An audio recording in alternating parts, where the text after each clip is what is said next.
Hi guys and welcome to another vlog. Today I'm riding this which happens to be the Husqvarna Pillion, and this motorcycle comes under the collaboration of Husqvarna, Bajaj and KTM in India. Same goes with its sibling which is the Husqvarna with pillion.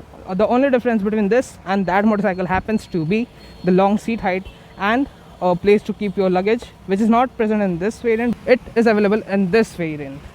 So not talking much, let's start with the looks of the motorcycle. So straight away, let's start with the headlights. So it gets a round LED headlamp setup which get LEDs inside. This is for the low beam, this is for the high beam. At the side we get the LED indicators which we expect at this price point, 2.10 lakhs. So it is on the aggressive side. Meanwhile, lower down we get the tire. Tire size happens to be 110 section 70 or 70 17s. If you can see it, that's okay. Otherwise, I haven't no clue what to do. But you got here the upside down forks for better handling, and on the other side we get Bibri brake calipers with steel braided brake lines. That's also quite nice. This motorcycle comes with a slipper clutch for better performance and better experience of shifting gears. This is the solid look of the motorcycle. However, the neon treatment over there makes it look even attractive when it's on night especially. And the thing which takes lots of attention happens to be the naked engine bay as well as this shocker, which is finished in white. It looks really very nice, and this is the flap to protect the shocker from the dust from this massive tire, which is of 150/60 or 17 inches. Quite thick rubbers, MRF tires in this motorcycle makes it performs even better. Here is the rear disc brake with again with the Bibri brake calipers. Meanwhile, this motorcycle got dual channel ABS, which is of course expected at this price point. Meanwhile, talking about this, the rear tire hugger, which has the mount of the number plate. Meanwhile, here you will get a LED for the same. This section of the motorcycle looks very much like Honda Navy. Meanwhile, this is the LED tail lamps and LED indicators at the side. I will show you when it glows. And here it is 250s written to make you remind. And I love this yellow stitching over here. It's really precise. Meanwhile, this motorcycle gets a tons of Husqvarna badging in the body itself. First and foremost, start with the mudguard at the front. So this is the first Husqvarna badging. Meanwhile, this is plastic mudguard, so not that reliable in that regard. And secondly, the attention to detail in the alloys as well. You can see over here Husqvarna badging. Same as with the engine cowl, again Husqvarna badging. Again with the tank, it is a plastic tank, but inside it will of course a steel. Meanwhile, let's put the key.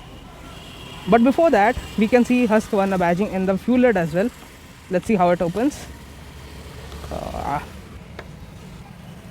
So yeah, it opens. Let's put the key inside. So this is how the instrument cluster looks after the key is engaged. It is a backlit instrument cluster, so yeah, very nice lights along the instrument. Here we can see the switch for the high beam and low beam. This is for the indicators and this is for the horn. Meanwhile, this is how indicators work.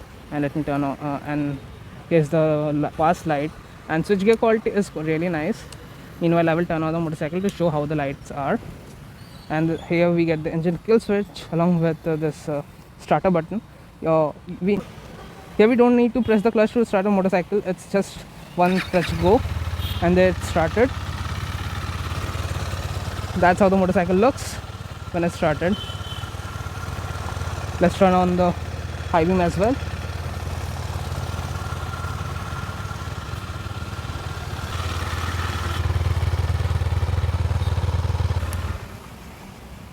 Meanwhile, this is the instrument cluster of this motorcycle. Here we get very much information like the speedometer up front and the tachometer, which is part analog and digital. Meanwhile, the numbers are written over the instrument cluster, and there will be a bar when we rev the engine. Let me show you.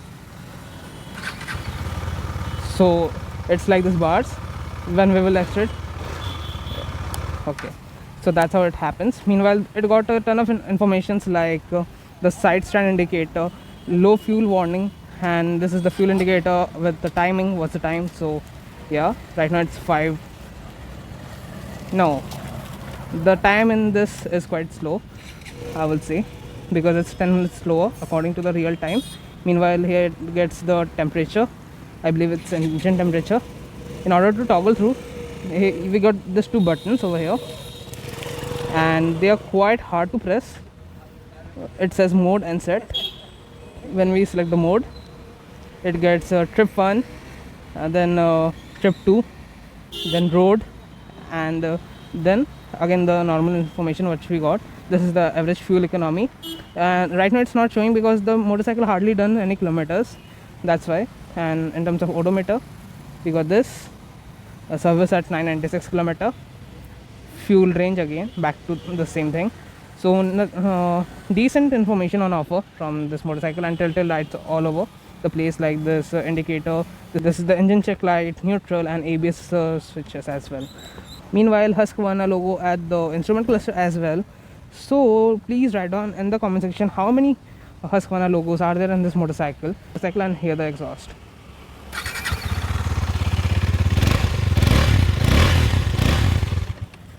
So that's how it sounds. So this was my detailed walk around of this motorcycle. I don't think anything is left, so let's start riding. So that was my walk around of this beautiful looking motorcycle. Now nothing much to talk about. Meanwhile, there's a luggage rack, which is the least, and it is of plastic. You can mount your bags, tank bags, because at the rear there's nothing much space. So the pillion comfort in this motorcycle is not that great. Meanwhile, if you want your pillion with you, you can opt for that, the Husqvarna Swart pillion, rather the wet pillion. This is the Swart pillion, and nothing much. Let's get riding.